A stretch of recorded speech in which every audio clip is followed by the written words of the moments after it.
We will make sure pass it as soon as possible because I mean honestly, again, it's outdated, it's a hassle for traveling Filipinos. We need to boost local and international tourism and travel tax is not the way to do it. Nakita nyo na ba itong pinanukalang batas ni Ferdinand Alexander Marcos o kilala bilang Sandro Marcos? Ayan ang House Bill number 7443 o ang pag-abolish sa travel tax.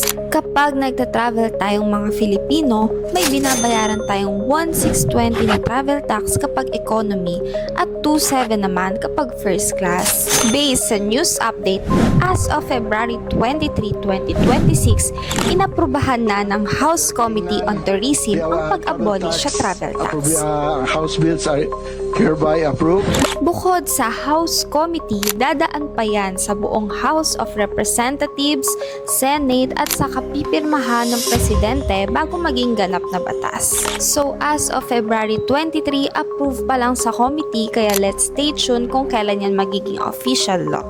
Kapag naging batas yan, wala nang sisingilin sa ating mga Filipino na travel tax. At yung pondo na gagamitin sa education, tourism at culture, manggagaling na yan sa national budget at hindi na sa bulsa ng mga Filipino travelers. Kayo, ano bang thoughts nyo dito?